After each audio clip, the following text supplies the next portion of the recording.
Alright man, so we're gonna react to the game theory. We solved Golden Freddy again. And I watched back in the day I watched game theory. This is the game theory, as we all know. Featuring Matt Pat, the retired one himself. I think this is the last video he did before he's actually cutting out, but I know he's in the back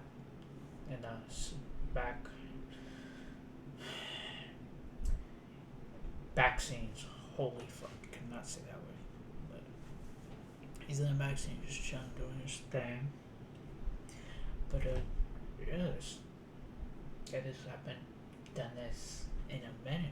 Let's get started. Name has been found. That's right, we finally have an answer for a question that has stumped this community for a literal decade. And the craziest part of all of it, it was solved by a channel with only one video. Matt must be rolling in his retirement. I have to make sure the volume's good. I was going back on my other. I was trying to edit, do my little thing because I was finding editing again. I was going back to my videos that I've saved. The volume was slow, so I had to make sure. Grave. We'll just see about that. Hello internet! Welcome to Game Theory, the show that's happy to let someone else solve FNAF for a change. Since the release of Security Breach, it feels like there's been a massive new wave of FNAF theorizing on YouTube. We've seen the rise of people like John FNAF, Rye Toast, ID's Fantasy, and dozens more, all joining us in the good fight to try and solve the infuriating lore of this franchise. And just over a month ago, a new challenger, or should I say challengers, entered the ring. The channel Dual Process Theory. And they went big for their first outing, making the claim that they'd solved the entirety of FNAF in their very for their first outing, making the claim that they'd dual process theory, and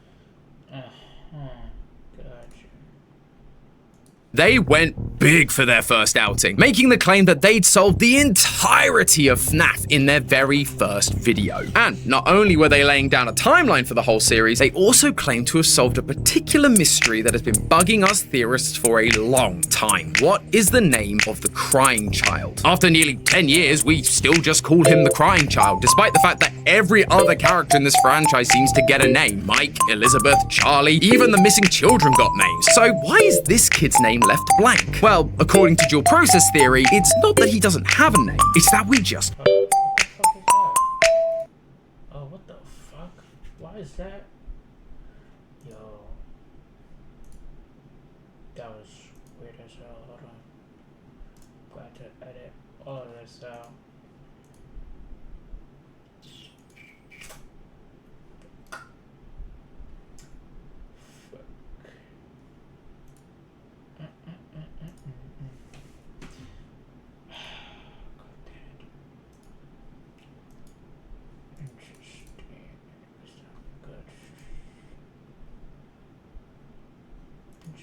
Really? Oh, interesting.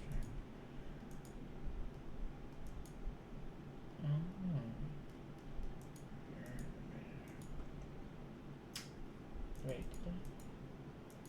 Oh, okay.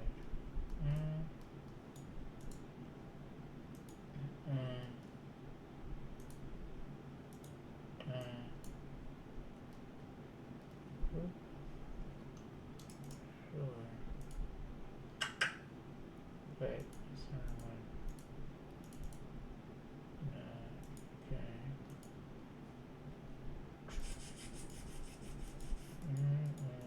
Okay. Okay.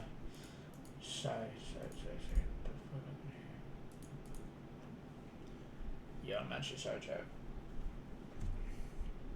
Sorry, not sorry. missed it. We've had the name all along. We've just been giving it to someone else. They suggest that the crying child's name is Cassidy. The name we found all the way back. Yeah, I thought we figured this, right? Or was they giving it to Golden Freddy and I thought back in the word search of the survival logbook, the same name that, for the longest time, we have given to the vengeful spirit from Ultimate Custom Night, the one Afton should not have killed. Not only that, but they claim that the child we thought was Cassidy doesn't even exist. For years, we've assumed that there are 7 dead kids, 5 missing children's incident victims, including Cassidy, Charlotte Emily the puppet, and the nameless crying child. But instead, they claim that there have only ever been 6, with the final missing kid and the bite victim being one in the same, Cassidy Afton. It's a bold claim, but when you get into the meat of it, their argument is actually quite compelling. So I went back to the drawing board and started mapping out the pieces myself to see if I could come to that same conclusion. Is the crying child actually Cassidy? Ladies and gentlemen, it's me. Hey Tom, what you doing? Oh, hey Matt, I'm kind of in the middle of solving FNAF. Yeah, okay. I'm sure you have a theory that changes everything. A clue that we missed? Kinda, yeah. Perfect. Well, before you fire up the old golden Freddy thumbnail and then slap a dark truth on that, I've got another puzzle for you to solve. Lore-fi. It's the music-based mystery project that I've been working on. Basically, it's what you get if you have Lo-Fi Girl, but you mix in a murder mystery. Because who hasn't ever wondered that? I know! But the good news is you don't have to wonder anymore, because episode 1 is finally ready. On one level, you can just study and relax and sleep to the music that you're listening to. In fact, you've been listening to one of the tracks this whole time. And there's gonna be new music releasing every week on our Lore-fi Spotify channel. But you know what? If you want to go a level deeper, hidden within some of that music and the videos that exist here on YouTube, there are clues pointing at the story of a missing kid. A missing kid named Gregory. Gregory? Seriously, Matt? Yeah, hear me out. Yeah, I got nothing. I just wanted to meme on the name. Good news though, my Gregory, not a robot. Yeah, sure, for now. I assume you put a link in the description on your way in. I did indeed, sir. And people should definitely click on it because, like I said, there's gonna be new secrets waiting to be discovered every week over on Spotify. Up a new I've actually just video, but use thing. How Leave your favorites in that we video. next episode of Morty.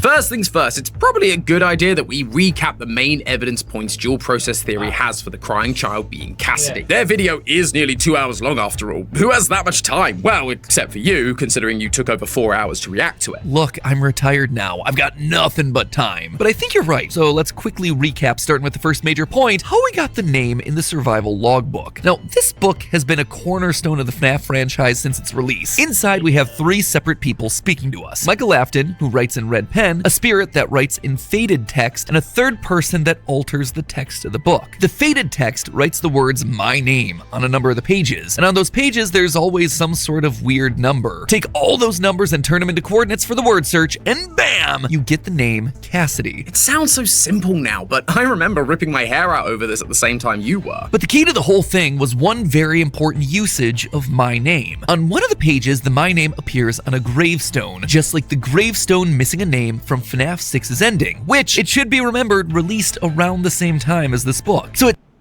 see FNAF 6's ending, which, it should be remembered, released around the Really? I thought the book was actually like in 2019 or something. I did not realize they were for this. Damn.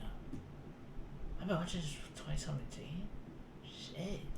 same time as this book. So it seemed pretty darn obvious that these clues were revealing the name of that final character, the 5th missing child, which is why for the longest time we've been calling the 5th child Cassidy. And this is where dual process theory throws their first spanner into the works. You mean wrench? Look, you chose a British guy to take over. This is what you get. While yes, my name appeared on every page the clues were hiding, notice what's on the opposite page of the word search. A mirror. And under it, the spirit leaves a message. What do you see? Well, what's on the other page? The crying child using altered text in the word search. It's me, Cassidy. God, it's so good! It is pretty compelling, especially because, in all honesty, the placement of that mirror always felt suspicious to me. So I really like them using it for their theory. But if crying child is Cassidy, then who else is speaking in the book? You need a second spirit to act as the faded text. Well, according to them, it's Charlie, the puppet, doing what she's been trying to do the entire series, help the lost spirits find themselves. And again, I gotta say, I really like that. Narratively, that's really satisfying because it brings together the 3 main characters from the franchise all in the same place. Mike with his red pen, crying child Cassidy as the altered text, and Charlie guiding the the conversation as the ghostly faded text. It's cool and it feels complete, but is there actual evidence to support this, or is it all hypothesis? And that's not all. Dual process theory weren't just satisfied with Crying Child having Cassidy's name, they went further to suggest that the Crying Child is Cassidy, as in Cassidy is an Afton and the fifth missing child on the gravestone and the spirit within Golden Freddy, the only spirit inside of Golden Freddy, as opposed to most of our theories where the Crying Child is one half of our best golden boy. They also have the evidence to back it up. The first point is that Golden Freddy doesn't speak in plurals. When you take a look at the one line we ever get from Golden Freddy, what do we see? It's me,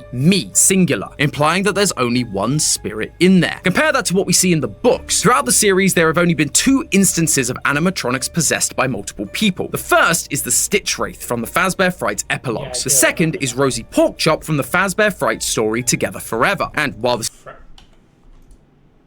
epilogues. The second is Rosie. When was Rosie?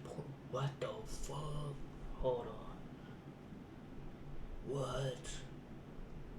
That's crazy. Porkchop from the Fazbear Frights story Together Forever. And while the Stitch Wraith isn't able to speak until the second soul is gone, Rosie Porkchop speaks while still containing both spirits and refers to itself as ladies in waiting. It's using plurals showing the 2 spirits. We're gonna come back to that point, right? Yeah, don't worry, we're gonna come back to all of this. Okay, great, because I have thoughts on that one. The second point they bring up is everyone's favorite FNAF 3 classic, Happiest Day. This is the final minigame where we see the puppet giving cake to the birthday child, surrounded by their friends in animatronic masks. Once the puppet delivers the cake, the child stops crying, puts on their Golden Freddy mask, and all the children's spirits move on. Well, except for Charlie, because she's still got to show up in FNAF 6. Yeah, because nothing can ever just be as it seems with this franchise. But there is one thing that I think we can both agree is very straightforward. There are only 6 kids at this party, the 5 missing children and the puppet. If there were supposed to be 2 spirits inside Golden Freddy, why isn't there a 7th kid? Which ties in perfectly to point number 3, the glowing eyes at the end of FNAF 3. This one's personal, so I'll take it. As a reminder, if you beat FNAF 3 without doing the Happiest Day minigame, you get the game's bad ending. This gives us a screen where our 4 main animatronics each have one glowing eye, symbolic of the fact that their spirits haven't been released yet. Seems pretty self-explanatory, right? But then look who we have in the back. Golden Freddy, with not just one glowing eye, but 2. This was always the backbone to the whole 2 spirits debate. The idea that, unlike all the other animatronics who each had one kid's spirit inside of him, Golden Freddy was different. He had 2, both the innocent crying child spirit and the vengeful spirit Cassidy, the 5th victim. It was a theory that was further supported by the books, specifically the Stitch Wraith stingers, where we see an animatronic possessed by 2 spirits, a nice wholesome kid named Jake and an evil angry spirit named Andrew. One who dies in a hospital setting like the crying child, and one who dies by a brutal murder from Afton. I mean, the parallels are hard to deny. However, Dual Process challenges this by calling out the fact that if there were indeed 2 spirits in the body, why then do both eyes go out once you complete Happiest Day? Especially since we've believed that the Cassidy spirit lingers on to torture Afton in Ultimate Custom Night. Only one light should have gone out, to which I have one answer: retcon. But obviously that's a bit of a cheap explanation if we can avoid it. Which brings us to Dual Process's last point. How can the crying child be the 5th missing kid when, very clearly, he's not missing? Like, he's literally right here in front of a large room of people. Well, they make the assumption that this was all part of William's scheme. After the bite of 83, William pulls his child out of the hospital, and while experimenting with harvesting Remnant, has the bright idea to stuff his son into Golden Freddy. Whoops! Bad idea, Will. It doesn't work, and the spring locks kill him, which is why we see Golden Freddy twitching in Ultimate Custom Night in the same way William does during the FNAF 3 teaser. This mistake devastates him, and in a drunken stupor, he lashes out at Henry's daughter, Charlie, killing her last. This then aligns with what we see from the gravestone puzzle in Help Wanted 2. To solve it, you have to light the gravestones marked by the 6 dead children in a specific order, presumably the order in which they died. Chica, the first, she has seen everything, followed by Foxy, Freddy, Bonnie, then Golden Freddy, and finally the puppet. Later, when the police start to investigate the disappearances at the restaurant, William claims his child also went missing to throw them off the scent that he may be the killer. Now, while I don't really love the logical jumps their explanation takes there, one thing I really do like about the crying crying child being the 5th missing victim, and therefore the only spirit inside Golden Freddy, is that it really does help clean up the numbers. For years, 5 was the magic number in FNAF when it came to dead kids. Then, around FNAF 3, it evolved into 6 with the inclusion of the puppet. And yet FNAF 4 shows us what was presumably a 7th kid dying in the form of the crying child. And while Help Wanted does eventually give us 7 graves and a hidden out-of-bounds Easter egg, it always bugged me that there was never a gravestone for him in the FNAF 6 ending. I always just assumed that it was because he ended up being different. He wasn't a victim of Afton's, and thus he wasn't included in that final image. But if Crying Child is in fact the 5th kid, it helps explain why there was never an additional grave for him, because he was always there to begin with. He was the one hidden behind the grass. They also don't mention this in their theory, but in FNAF 3, look at the spirit who gets Afton springlocked. They have tears streaming down their face, just like the crying child. We never see the other spirits' faces. We're specifically being shown that this one has tears, revealing that this isn't a separate spirit from the crying child. They are one in the same. Scott even used the same model in FNAF World specifically for the crying child. To be fair, tears are everywhere in the series though. I mean, the puppet— I'm sorry, I have no much input. It just I'm stupid. Let's be for real. I don't even know. It just blowing my mind. is shown crying literally all the time. So, are we done? Did they That nigga a crybaby for real. solve FNAF? Can I retire now too? No, you still have to solve Poppy. No. And Lorfi. Okay. And Ban. No! But secondly, well, this theory is really satisfying from a narrative standpoint. It helps to simplify a lot of the confusing elements that have built up over the years. There are a few pieces of evidence that they didn't mention that might poke a few holes in their theory. Oh yeah? So Tom, what's this sound?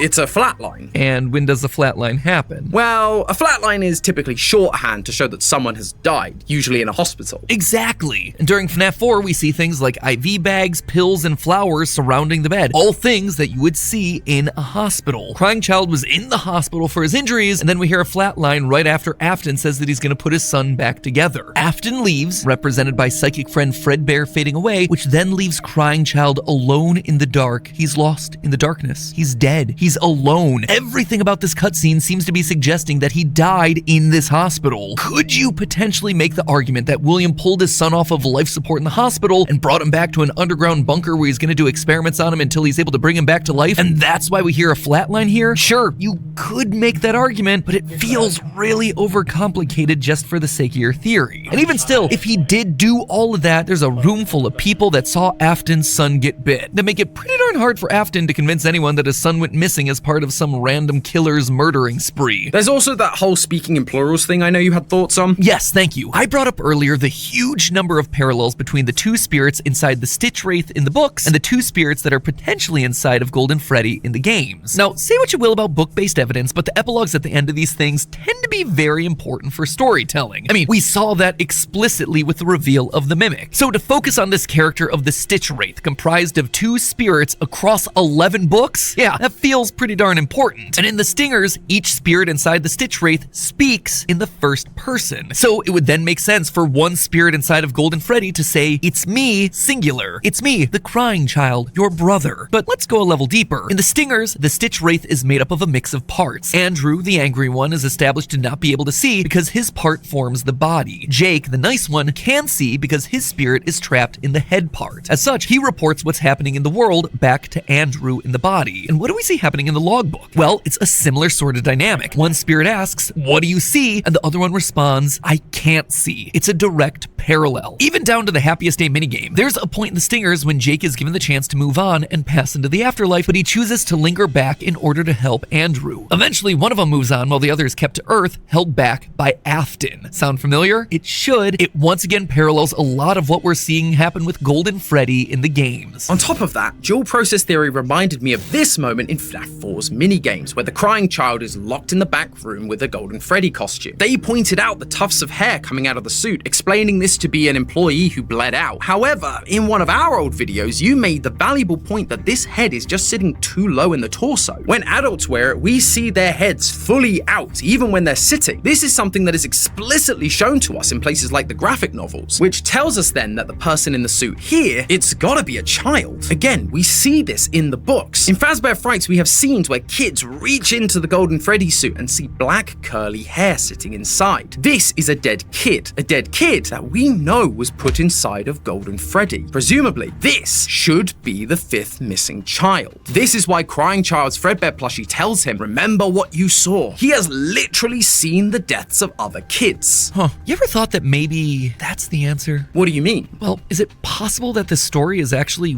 way simpler than we, the FNAF community, have made it out to be? I mean, look at the scene. Like, really look at the scene. It is pretty darn self-explanatory. A kid is locked in the storage closet and literal tufts of hair are sticking out of the suit. I remember when I first saw this scene, I overthought this thing to death, assuming that it had to be more than just hair sticking out of the suit. Maybe they were wires or tufts of suit hair or something like that, because this was 1983, and by all accounts, it was the first location. It was Fredbear's Family Diner, the beginning of the timeline. The missing children's incident didn't happen here. It was at Freddy Fazbear's Pizza. Clearly, these brown pixels had to represent something else, but in retrospect, the scene is pretty explicit. There's a kid dead in this suit. Done. Cut and dry. Remember what you saw? You saw a dead kid. We, as theorists, are so often desperate to search for narrative satisfaction. We bend over backwards to try and justify timelines where Afton is killing kids because of Elizabeth's death, or because he's trying to put his son back together and he wants to run experiments to harvest remnant from other kids. But what if he's just a weird, sick dude who just started killing kids one day? No overcomplicated backstory required. I didn't get to talk about this before leaving the channel, but in Help Wanted 2, if you light the final gravestones in a very specific order, you unlock a huge lore clue in the form of the Bonnie mask. This is the moment that basically confirms that we're playing the game as Bonnie Bro. But the order of the gravestones, it feels very intentional. They explicitly give us an order of events. Chica first, then Foxy, Freddy, Bonnie, Golden Freddy fifth, Puppet last. It was really confusing because Charlie dying last didn't make any sort of sense. What about this? A wound first inflicted on me. And yet this gravestone evidence is what the games are telling us. It's also kind of what we're seeing in FNAF 4. If that tuft of hair is to be believed, and really, why wouldn't we believe it, that gravestone timeline could probably be right. Afton was just killing kids because he could. He was a deranged serial killer. Man, retirement really has taken a toll on you. But I also think I see where you're going with this. Crying Child witnesses the dead kids in the suits and then gets bit by Fredbear on the day of his party. Afton would be devastated by this, promising to put his son back together. He'd be furious at his business partner Henry because it was his engineering that did this to his boy. Then, one night, an opportunity presented itself. Charlie was locked outside by some bullies, and so Afton, in a fit of rage, killed Charlie. Unlike all the other killings that were premeditated, this was a crime of passion, and so it broke from all of his usual methods. And that allows this new order of deaths that Steel Wool has given us to make way more sense. Chica was always the first, but not just of the MCI, of all the deaths. That's why Henry made Security Puppet in the first place, because there were a bunch of kids disappearing from the pizzeria, and Henry wanted to protect his daughter. Which brings us back to the beginning. Where did we land with the whole dual process theory? Did they solve FNAF? Is Cassidy the crying child? I think the answer is yes, but also no. There are two sides to this coin, right? Is Crying Child the fifth missing kid that we've called Cassidy for all these years? I'm just not sure. It would simplify a lot, especially the FNAF 3 minigames where there's only 5 kids. But then we see a kid already dead inside the Golden Freddy suit before Crying Child even dies. And then there's the dozens of people that watch him die and flatline at the end of FNAF 4, which would make it hard for him to be considered missing, let alone considered one of the missing children specifically. It's true. As much as I like it from a narrative standpoint, there's just as much evidence against it as it is supporting it. It's typical FNAF, you know? Well, not completely, because there's the second side of this question. Sure, Crying Child might not be the fifth missing child, but based on what dual process theory presented, I think they might be right that Crying Child's name is Cassidy. William Afton, a deranged serial killer hiding in plain sight, until one day his son Michael decided to play a prank that would kill his youngest son, Cassidy Afton. It has a nice ring to it, I've got to admit. Maybe, and I definitely see it. It's just a frustrating catch-22, you know? We either get to have the Crying Child's name, and in the process we lose the established fifth missing kid name, or Cassidy is the fifth missing kid, and Crying Child remains as nameless as he ever was. was. I mean, the answer's gotta be in here somewhere, surely. The altered text opposite the mirror returns the spirit's questions with, "Who are you? What's your name?" And with Cassidy not being the fifth missing kid, that leaves the "my name" gravestone clue wide open. Honestly, my money's on the Foxy grid. We never did solve it, and there's ghostly text written at the start. Maybe we should take another look. Oh, no. There's no we here, my friend. I did my time with that Foxy grid. This is all on you, man. Oh, well then, I guess I better get started. It's not like I had a billion other FNAF things to worry about. Regardless, Wait, what? What did I say? I guess I better get started. It's not like I had a billion other FNAF things. FNAF stuff. What's in the box? Nest Dark Pass. Who's Nest? Oh, is that the new game? Who's the Fazbear CEO? Is Purple Guy dead? Balloon Boy. Is Clam Freddy preserves? Sup with the Mimic. Body of 87 victim. Remnant. Who possesses the cookie? Who does? Because now I think about it, there is a cupcake that she could use. Like, is it just a killer robot for no reason? Like, why'd you make a killer robot for no reason? That's stupid. Can bears sing?